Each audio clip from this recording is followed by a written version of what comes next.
So in this discussion, one of the things that we're talking about is really what brought us to functional medicine and like how we first came to fall in love with it and had personal experiences with it, but also professionally, why we decided to invest our time and our energy. So I'd love to hear your story and I'm going to share mine.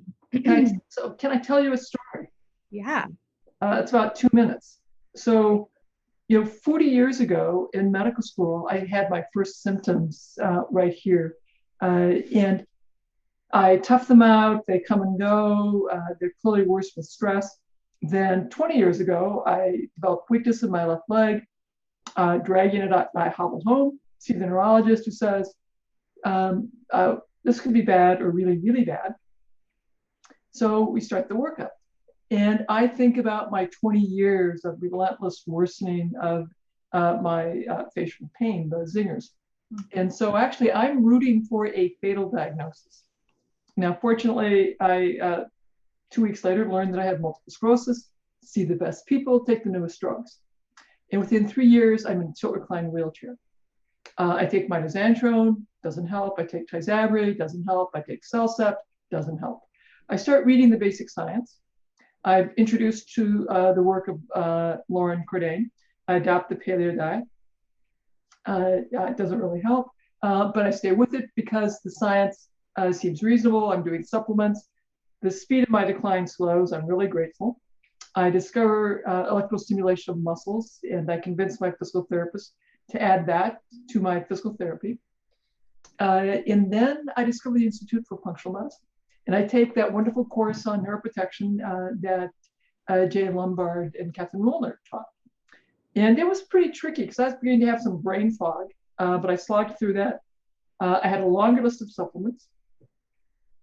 Still, not a lot was happening yet.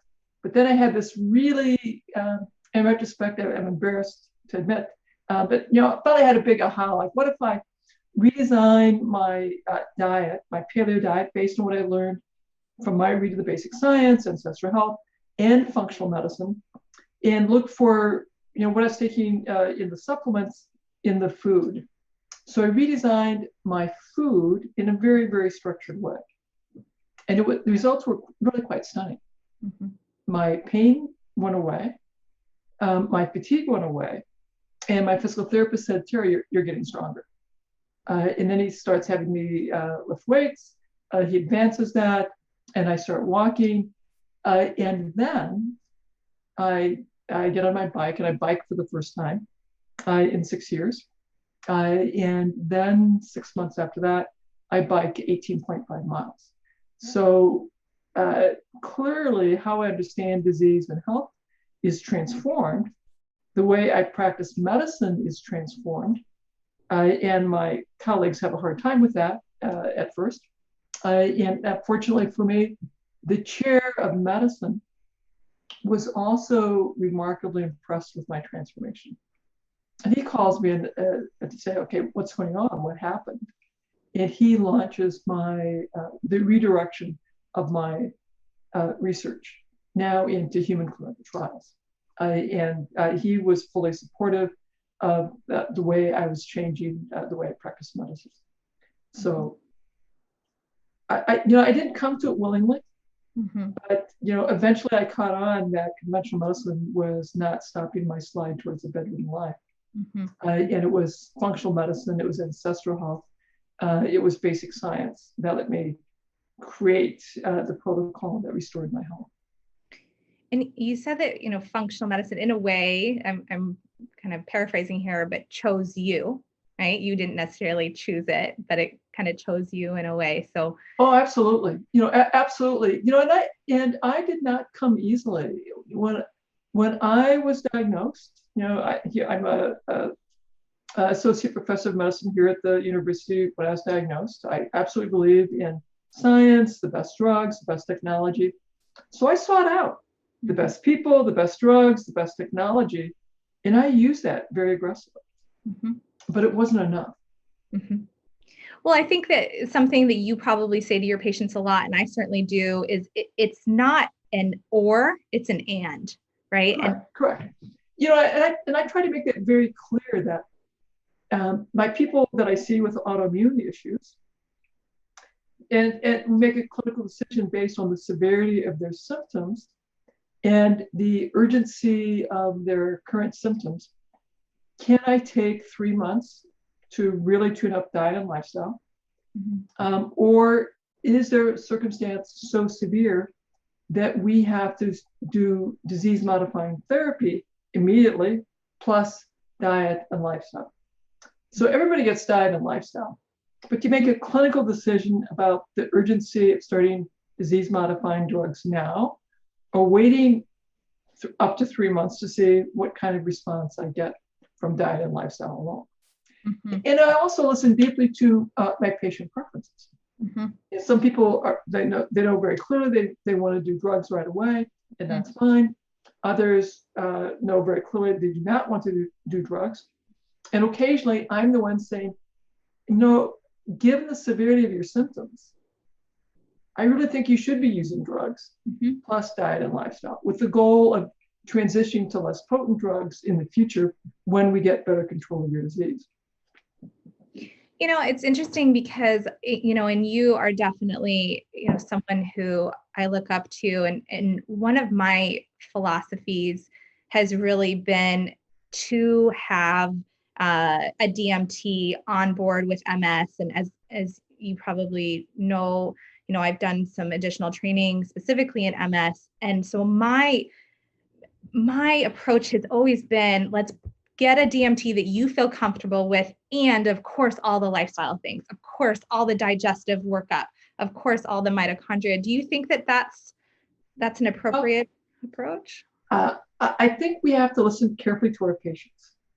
And that I'm very, very clear that continued enhancing lesions are really bad for your brain and bad for your future. We also know that many neurologists are fine with the patient taking 3 months to sort out which DMT to take.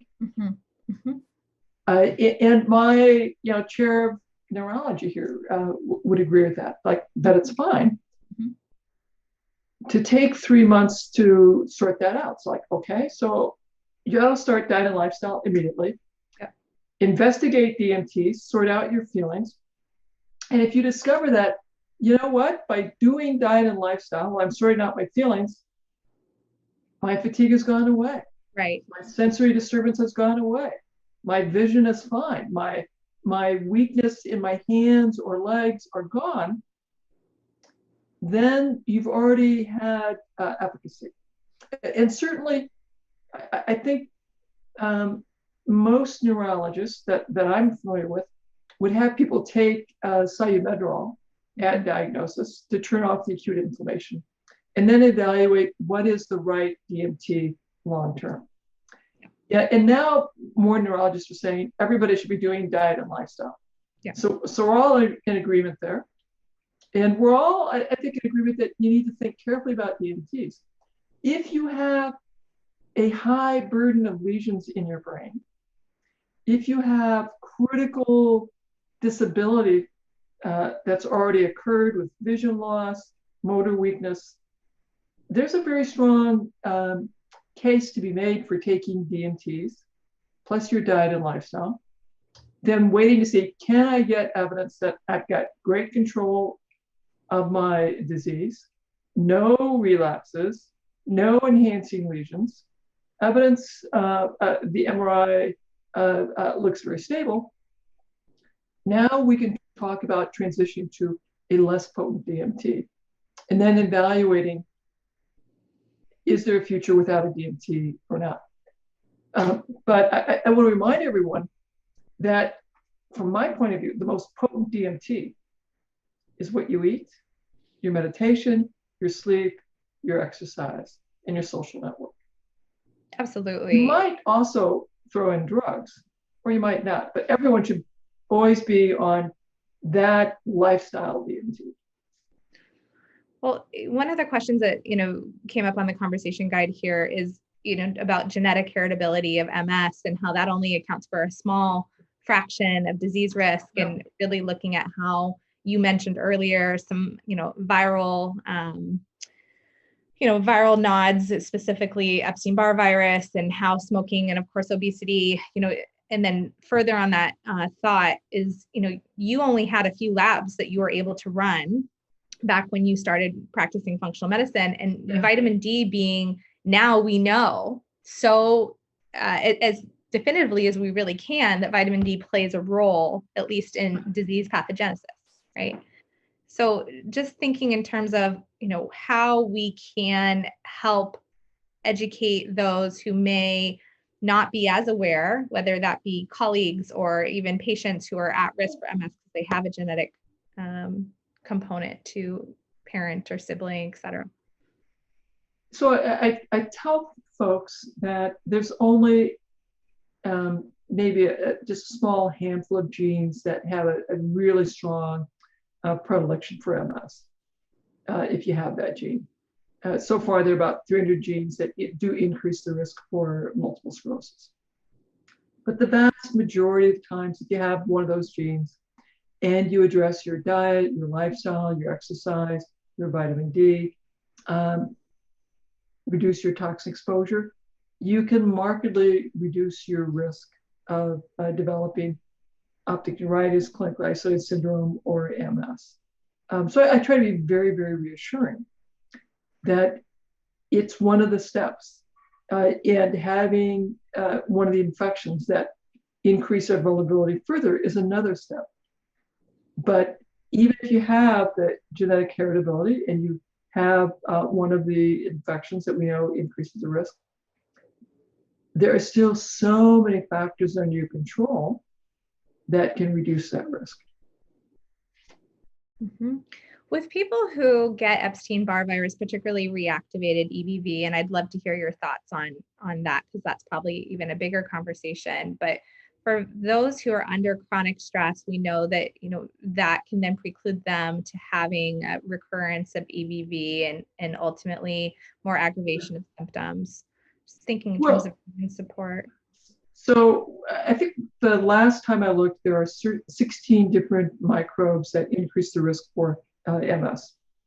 Frankly, I think there are dozens, probably more, maybe even hundreds more that we've not yet identified that no doubt increase our risk.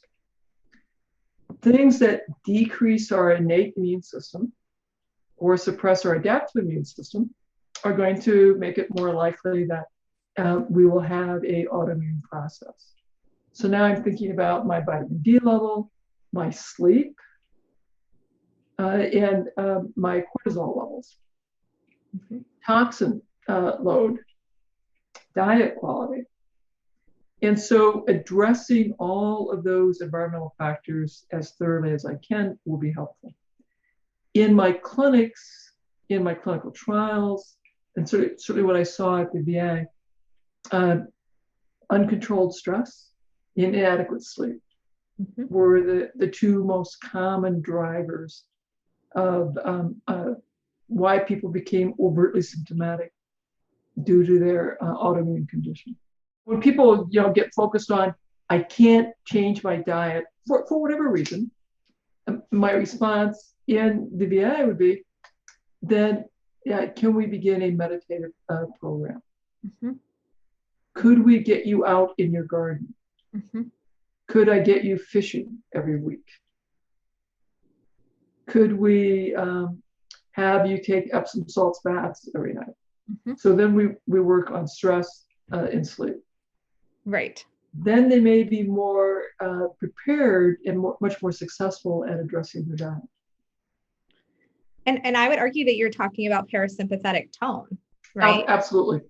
So we talk about humming and singing, doing voice lessons, joining the choir.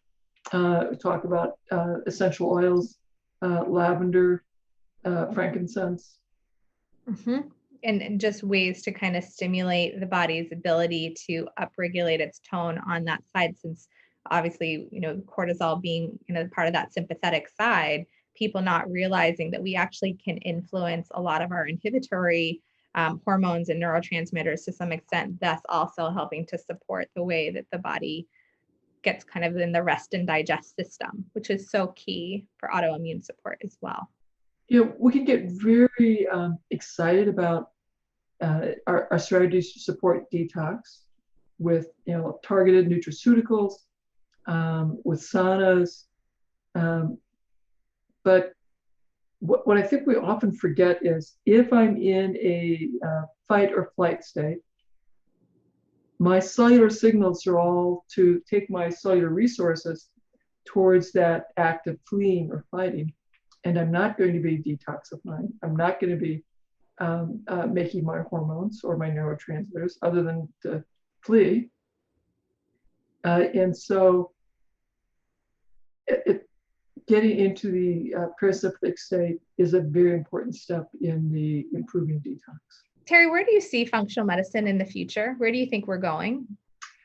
Well, because of the pandemic that has put a huge strain all over the world, we have seen that there is a huge number of patients who are going to have this long hauler symptoms that look to me very much like a autoimmune prodrome or the development of a autoimmune disease state. So we will likely have a larger portion of the population looking for integrative and functional medicine approaches. We may also have continued severe strains on the existing healthcare system and how our society deals with that strain on the healthcare system. I'm not quite sure. But I think there'll be more patients that are looking for expertise in dealing with autoimmunity, in dealing with a integrative functional medicine approach, in educating patients to address those things that are under our control. So I see the consumer demand increasing. I see physicians, more and more physicians are getting more and more interested in the functional medicine way of thought and way of practice. What advice would you give to guide individuals like myself that are newer to functional medicine, and how we can help cultivate and move forward this movement that you and others have really started? What I care so deeply about is that we learn how to take the principles of functional medicine into the populations that are living on food stamps, that have disability, that may have access to very limited lab testing. Learn how to practice functional medicine in that environment as well. And even if you have a niche practice where you can have folks pay you top dollar for your intensive service, I want you to also provide your services in some capacity to those who are less advantaged, whether it is group clinics at a local church, a local mosque, a local temple. It will be transformative for yourself and your community. Beautiful. I think just being an advocate of community health medicine, which you've done throughout this entire career of yours and throughout this conversation. So we're just really fortunate to have you, Terry. So thank you. Hey, without functional medicine, in 2007, it was very clear I was on the brink of having my trigeminal neuralgia be permanently on. And when it was on, I couldn't speak, I couldn't talk, I couldn't swallow. And if I had, made my peace with, if it turned on, there was no feeding tube. And when I got to the point where I couldn't speak or swallow, that was the end of the line. And so, and that was clearly where I was headed. So I have this immense sense of gratitude that because of the discoveries that functional medicine allowed me to make, I have, a wonderfully different future than the one that I had back in 2007. So the gratitude is all mine.